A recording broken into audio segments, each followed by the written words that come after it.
आज सानिध्यम योग और मोक्ष फाउंडेशन की तरफ से आप लोगों के बीच में हठ योग प्रदीपिका जो शास्त्रीय ग्रंथ है उसके परिचय के बारे में, उसके मूल स्वरूप के बारे में, उसके यथार्थ जो वास्तविकता है उसके बारे में आप लोगों के बीच में रखने का प्रयास करूँगा।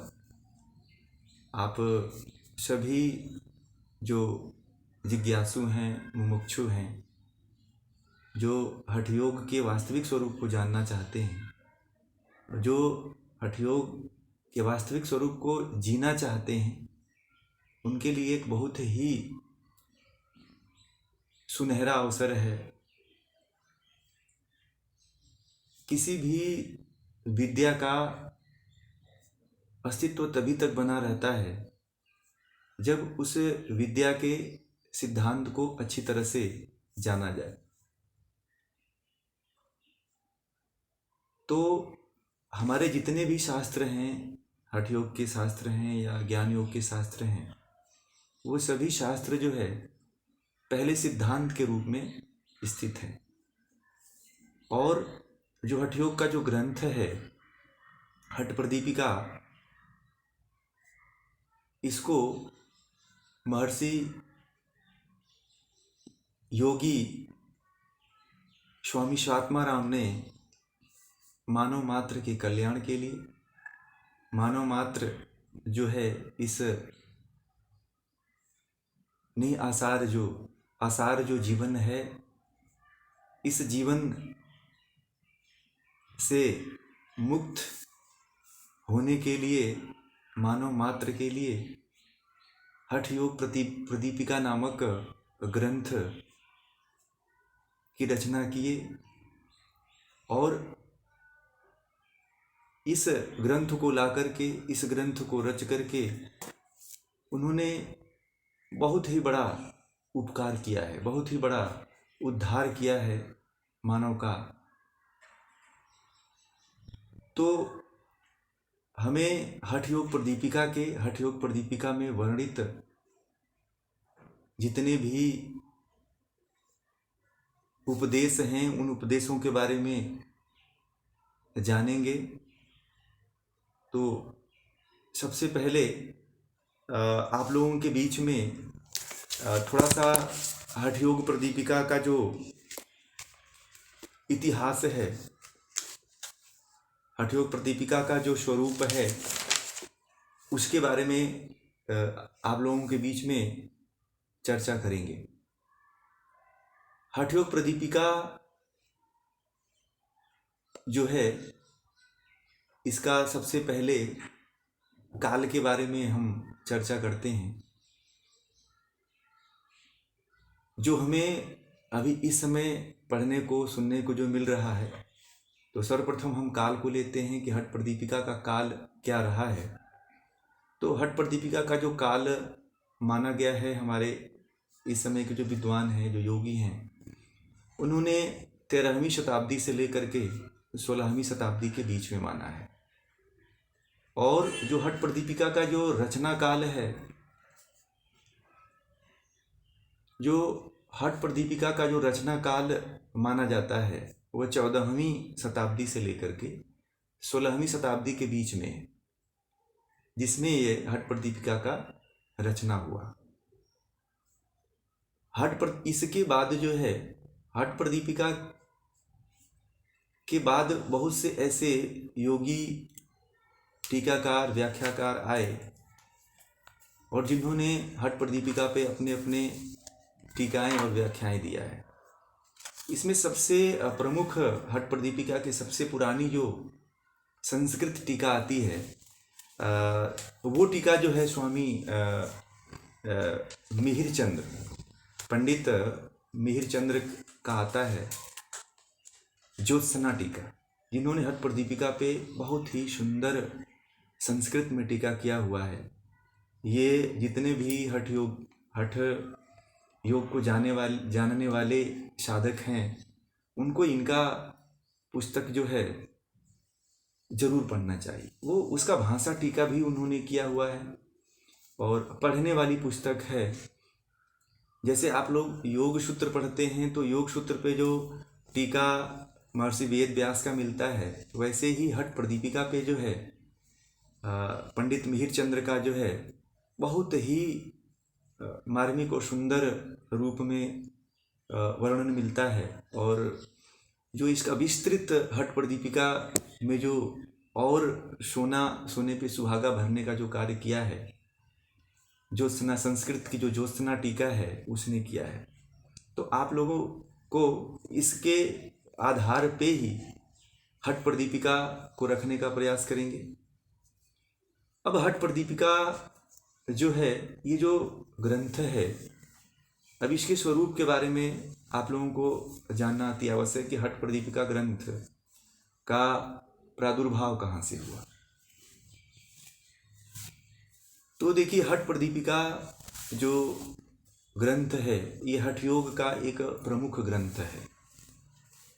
हठ योग के आदि प्रवर्तक भगवान शिव को माना जाता है और भगवान शिव को आदिनाथ भी कहा जाता है।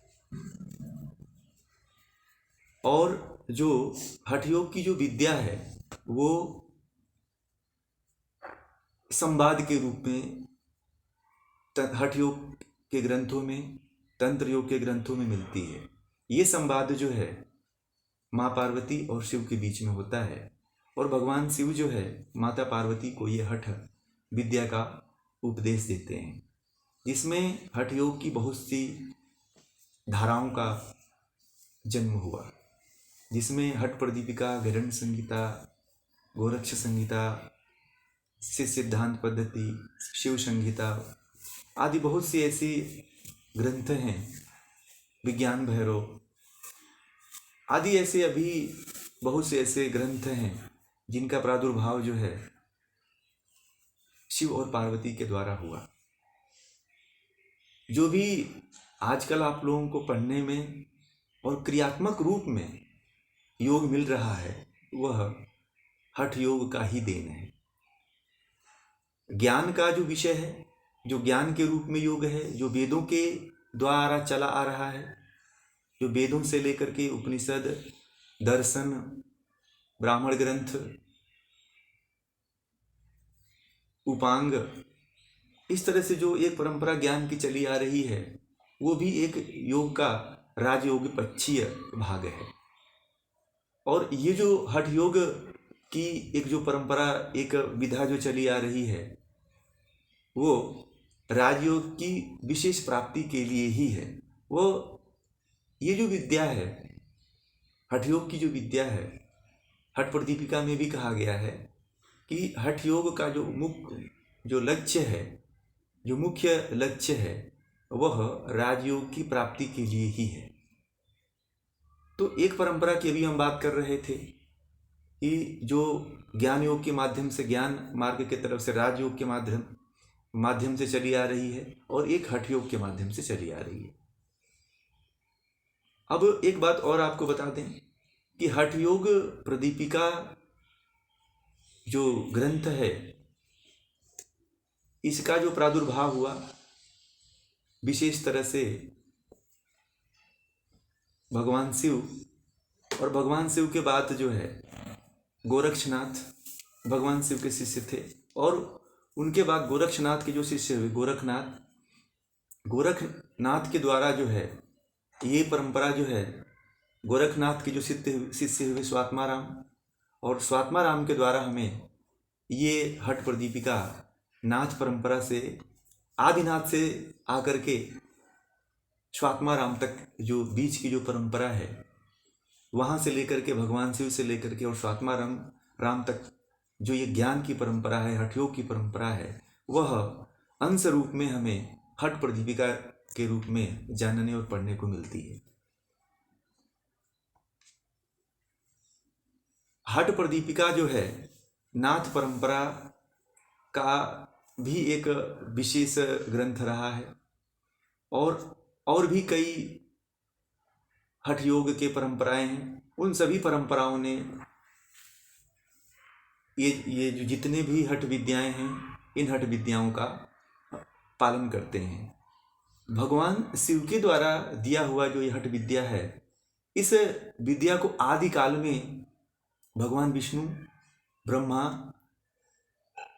और एक और शिव हुए हैं, जो आदिनाथ शिव हैं, उसके बाद भी एक शिव हुए हैं, उन्होंने भी इस विद्या को जाना।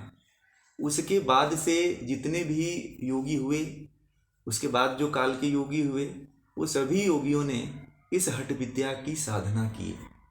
प्रयोगात्मक रूप में, अगर कुछ क्रियात्मक रूप में कोई साधना करते थे, जो हमारे योगी हुआ करते थे, ऋषि मुनि हुआ करते थे, तो इन्हीं प्रयोगात्मक साधनाओं को किया करते थे।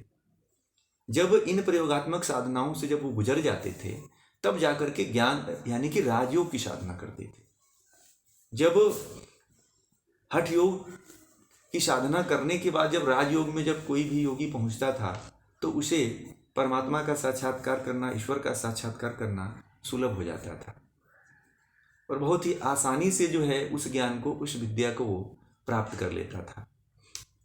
तो इस तरह से एक जो लंबी परंपरा चली है, आदिनाथ शिव से लेकर के ब्रह्मा विष्णु से लेकर के, ये जो लंबी परंपरा चली है, उस परंपरा का जो एक प्रमुख शास्त्र मिलता है हठ योग का, जो सबका समन्वय रूप में है, महाकाल शास्त्र, महाकाल संहिता के रूप में मिलती है, महाकाल शास्त्र के रूप में भी मिलता है। तो महाकाल शास्त्र में इन सारी विद्याओं का वर्णन है जो हठ योग प्रदीपिका में आप पढ़ रहे हैं या समझ रहे हैं। तो आपको जो इसका आदि है और जो इसके मूल ग्रंथ हैं, उन मूल ग्रंथों से भी आप परिचित हो जाएंगे। हठ योग प्रदीपिका योग का एकमात्र अंग है। योग का परिचय देने के लिए, हमारे और आपके लिए समझने के लिए, जानने के लिए एक अंग है, परंतु ये एक महा जो अंग है, जो महा विद्या है, वो महाकाल विद्या है, जो भगवान शिव की परंपरा से ही संबंधित है। महाकाल विद्या, उसमें से इन सभी विद्याओं का प्रचलन हुआ। तो और धीरे धीरे जो ये आदिनाथ से लेकर के, मत्स्येंद्रनाथ से लेकर के, गोरक्षनाथ से लेकर के, ये जो लंबी जो श्रृंखला, एक जो परंपरा चली है, और उसके बाद इस समय जो हमें पढ़ने को मिल रहा है स्वात्माराम के द्वारा, और सबसे बड़ा योगदान कैवल्य धाम का रहा है, जहाँ से इस विद्या को संरक्षित करके, इस पे इसके एक एक पांडुलिपि को संरक्षित करके, और हमारे बीच में सरल रूप में एक ग्रंथ के रूप में प्रस्तुत करने का जो श्रेय है, वो कैवल्य धाम लोनावाला को है, जिसका हमें कृतज्ञता, उसके प्रति भी हमें कृतज्ञ होना चाहिए, उसके प्रति भी हमें कृतज्ञता प्रकट करना चाहिए कि आधुनिक समय में उस बिखरे हुए ज्ञान को संरक्षित करके हमारे बीच में आज भी पढ़ने के लिए उपलब्ध है। इसके लिए इन सभी जो भगवान आदिनाथ से लेकर के जो लंबी परंपरा चली आ रही है, और अब तक की जो परंपरा है, जो उसको निर्वहन कर रहे हैं, उन सभी को हमें धन्यवाद देना चाहिए। उन सभी परंपराओं को, उन सभी लोगों को, उन सभी योगियों को धन्यवाद देना चाहिए, जिन्होंने इस योग की लंबी परंपरा को लेकर के हमारे बीच में आए। और उसके बाद जो है हठ प्रदीपिका जो है, हठ प्रदीपिका जो ग्रंथ है, अब हम उसके विषय में आते हैं। हठ प्रदीपिका का जो स्वरूप है, हठ प्रदीपिका वास्तविक रूप में जो है, जो स्वात्माराम के द्वारा विरचित थी, उसमें 4 ही अंग बताए गए थे। उस हठ प्रदीपिका के 4 ही अंग हैं: आसन, प्राणायाम, मुद्रा, नादानुसंधान या समाधि। ये जो 4 ही अंग स्वात्माराम के द्वारा बताया गया था। जो 5वां जो उपदेश है, वो 5वां उपदेश मुख्य रूप से जो है, वह कैवल्य धाम लोनावाला के द्वारा जो है उसको संरक्षित करके लाने का प्रयास किया गया है। परंतु जितने भी संस्कृत के जो भी टीकाकार हुए हैं, उन्होंने 4 अंगों के बारे में ही टीका किया हुआ है। योग हठ योग प्रदीपिका पे टीका शायद संस्कृत की कहीं नहीं मिलती है, ना ही कोई इसके बारे में पढ़ता है और ना ही कोई इसके बारे में बताता है। तो आपको बताया था कि हठ प्रदीपिका की सबसे पुरानी जो टीका है वो मिहिर चंद की है। और वो जो है मुंबई से प्रकाशित होती है। उसको आप चाहें तो आप लोग उपलब्ध कर सकते हैं, उसको लेकर के आप लोग पढ़ सकते हैं, जान सकते हैं। तो उस आधार पे हम उसी संस्कृत टीका के आधार पर आप लोगों को इस हठ प्रदीपिका को बताने का प्रयास करेंगे। और देखिए इसमें जो स्वात्मा राम के द्वारा स्थापित जो हठ प्रदीपिका है, वो हठ प्रदीपिका बड़ा ही अद्भुत है और सभी को एक बड़ा ही सुअवसर, पहले भी मैंने कहा, बड़ा ही एक सुअवसर मिला हुआ है इसको जानने का, मूल रूप में यथार्थ रूप में समझने का। हमें एक सिलेबस के रूप में नहीं है, ये जो ज्ञान हम ले रहे हैं वो ज्ञान के रूप में है, और हम अपने जीवन में कैसे इसको लाएंगे, किस तरह से इसको जीवन में उतारेंगे, उस रूप से हम पढ़ रहे हैं। हम केवल एज ए सिलेबस पूरा करने के लिए नहीं, हम अपने जीवन में कैसे इसको उतार पाएंगे, इस दृष्टि से ये विषय रखने का प्रयास किया जाएगा। और इसी उद्देश्य को लेकर के हम इस विषय को रखते भी हैं। और दूसरा है, हठ प्रदीपिका में जो है भगवान शिव सर्वप्रथम आदिनाथ का जो वर्णन मिलता है, आदिनाथ के द्वारा जो एक लंबी परंपरा के बारे में हठ प्रदीपिका में वर्णन मिलता है। उसके बाद जो है हठ प्रदीपिका का जो साधन पद्धति बताई है कि साधना पद्धति क्या है। तो हठ प्रदीपिका के साधना पद्धति में 4 अंग के बारे में आपको बता दिया गया, और 5वां अंग है चिकित्सा वाला पार्ट।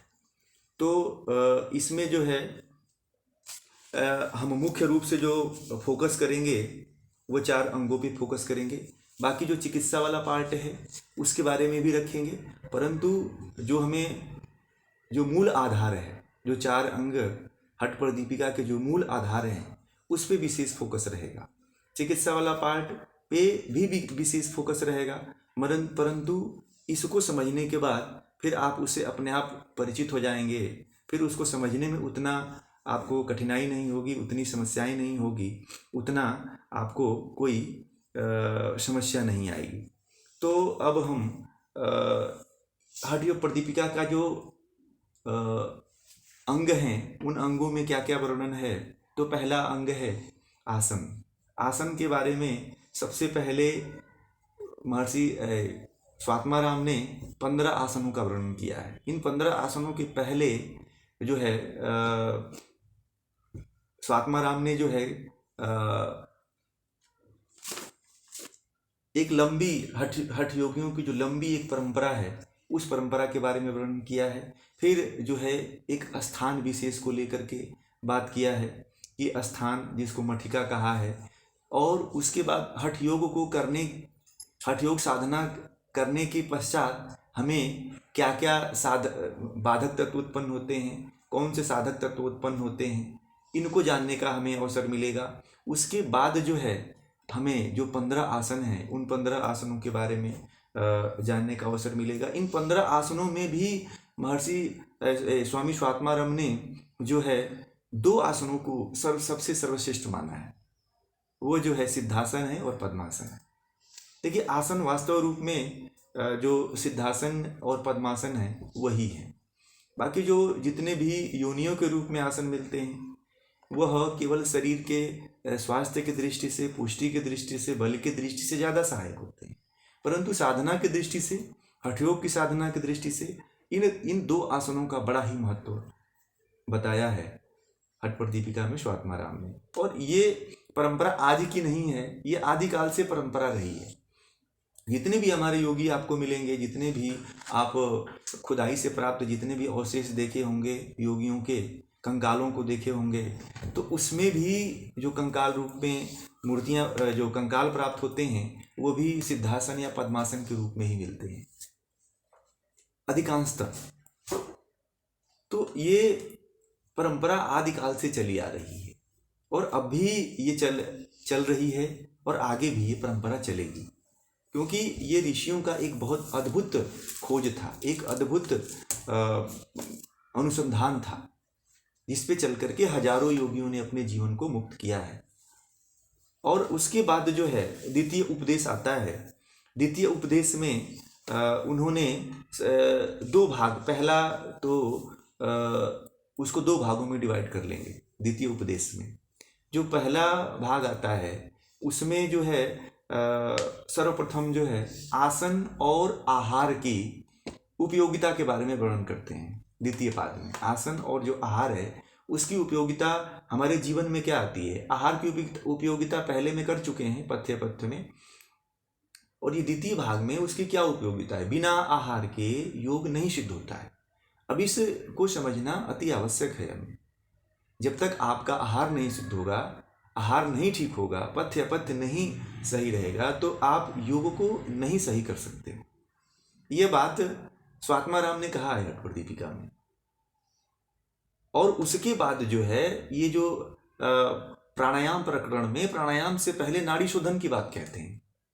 ये बात महर्षि गरंड भी कह रहे हैं। हठ योग के जितने भी आपको ग्रंथ मिलेंगे, प्राणायाम से पहले जो है नाड़ी शोधन प्राणायाम का वर्णन आता ही आता है। बिना नाड़ी शोधन के, नाड़ियों की शुद्धि के आप प्राणायाम में नहीं जा सकते हैं। इससे समस्याएं उत्पन्न होती हैं, इससे बीमारियां उत्पन्न होती हैं। जब तक नाड़ियां शुद्ध नहीं रहती हैं तब तक जब उसके बिना शुद्ध हुए आप जाते हैं तो जो उससे बीमारियां पैदा होंगी, जो उससे समस्याएं पैदा होंगी, तो उसको आप नहीं झेल पाओगे। और फिर उसके बाद कुछ दिनों बाद जाते जाते जो है आप इसको छोड़ देंगे, आगे नहीं बढ़ पाएंगे।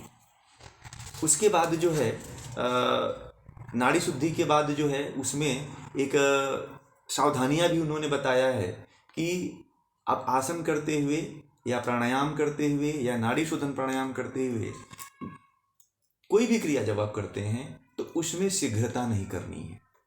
शीघ्रता नहीं करनी है, गलती नहीं करनी है, नहीं तो लाभ के सिवाय जो है हानियां ज़्यादा हो जाएंगी।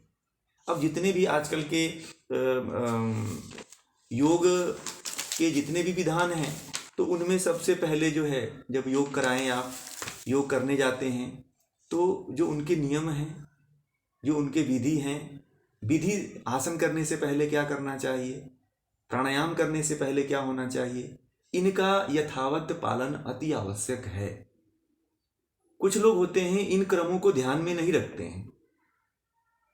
इन क्रमों का ध्यान न रखने के कारण भी बड़ी बड़ी बीमारियां होती हैं, बड़ी बड़ी विकृतियां आ जाती हैं। बहुत से लोग हैं जो इसका कभी नहीं ध्यान देते हैं। वह आसन प्राणायाम, कुछ लोग हैं प्राणायाम कर लेते हैं, कुछ लोग ध्यान करने लगते हैं, तो ऐसा नहीं है। एक क्रम जो बताया है, सभी ग्रंथों ने एक क्रम बताया है। महर्षि पतंजलि ने एक क्रम बताया है। महर्षि घरंड ने जो सप्तांग योग बताया है उसमें भी एक क्रम है, स्टेप वाइज स्टेप जाना है। अब इस बात को जब स्वात्माराम ने भी जो है एक क्रम बताया है, एक क्रम के अनुसार आपको चढ़ना है। देखा देखी नहीं करना है, सुन करके नहीं करना है, देख करके नहीं करना है। किसी गुरु के, विद्वान के सानिध्य में कोई योगी हो जो इसके की गहनता रखता हो, इसकी विशेषज्ञता रखता हो, तो उसके संपर्क में रह करके ही आप स्टेप वाइज स्टेप बढ़ें, तब जाकर के आप इसको सिद्ध कर सकते हैं। तो उसमें शीघ्रता नहीं होना चाहिए, नहीं तो बड़ी बड़ी बीमारियां होने की संभावनाएं देखने में आती है। अब इसको लोग समझ नहीं पाते हैं और कहते हैं, मेरे पास बहुत से ऐसे समस्याएं देखने को आती हैं, जो योग साधना करते हैं, जो योग करते हैं और गलत तरीके से करते हैं, तो ये समस्याएं आती हैं। और द्वितीय उपदेश का जो द्वितीय उपदेश है उसमें एक मैंने पहला भाग बताया था, उसको दो रूप में देखेंगे। और इसका दूसरा भाग जो है वो दूसरा भाग ये है कि दूसरा भाग उन्होंने षटकर्म बताया। जो स्थूल काय, कफ वाले जो प्रकृति के होते हैं, जो ज़्यादा जिनका शरीर स्थूल है, कफ जिनके अंदर ज़्यादा है, कफ विकृत अवस्था में है, तो उनके लिए षटकर्म की आवश्यकता बताई कि पहले उनको षटकर्म करना है। ये बात जो है, अब ये बात अगर आपसे कही जाए कि षटकर्म का वर्णन कहाँ मिलता है, तो ये द्वितीय उपदेश में ही मिलता है, प्राणायाम प्रकरण में। इसको भी ध्यान रखना है कि प्राणायाम प्रकरण में ही जो है षटकर्म द्वितीय भाग में आता है। दो भाग में मैंने कर दिया, प्रथम भाग में वो और दूसरे भाग में षटकर्म प्रकरण। षटकर्म प्रकरण में जब कफ और उसके साथ साथ जो पित्त है, वात है, ये जो तीनों दोष जब संतुलित हो जाते हैं, देखिए एक दोष बिगड़ता है तो दोनों दोषों पे प्रभाव डालता है। इसीलिए एक दोष को अगर आप ठीक कर लेते हैं, अगर कफ को आप ठीक कर लेते हैं, तो वात भी सही हो जाता है और पित्त भी सही हो जाता है। इसलिए जो है सबसे पहले जो है कफ की बात उन्होंने कहा है कि कफ प्रवृत्ति वाले जो होते हैं उनके लिए जो है षटकर्म आदि करना अति आवश्यक है। अब हठ प्रदीपिका में जो है षटकर्म को एक विशेष अंग नहीं माना गया है, एक प्राणायाम अंग के अंतर्गत इसको रखा गया है, परंतु यही हिरण्य संहिता में इसको एक विशेष अंग माना गया है। सबसे पहला जो अंग माना गया है वह ये माना गया है। उस देखिए इसमें भी द्वितीय पाद में भी आप लोगों को सबसे पहले षटकर्म ही करना चाहिए, उसके बाद जो है नाड़ी शोधन और प्राणायाम करना चाहिए। पहले कफ आदि की शुद्धि हो जाए तो फिर प्राणायाम में करने में, नाड़ी शुद्धि करने में आसानी होती है। तो द्वितीय पाद है, जो द्वितीय उपदेश है, उसमें महर्षि स्वामी स्वात्माराम ने षटकर्म का वर्णन किया है। अब तृतीय उपदेश में जो है उन्होंने 10 मुद्राओं की बात कही है। उसमें बंद भी हैं और मुद्राएं भी हैं। तो इसमें केवल 10 मुद्राओं के बारे में जब इसके प्रकरण में हम जाएंगे तो विस्तार रूप से जानेंगे। यहाँ पे केवल परिचय के रूप में आप लोगों के बस उन मुद्राओं के बारे में, उनका कितनी संख्या है उसके बारे में ही अभी जिक्र कर रहे हैं, उसके बारे में ही अभी चर्चा कर रहे हैं।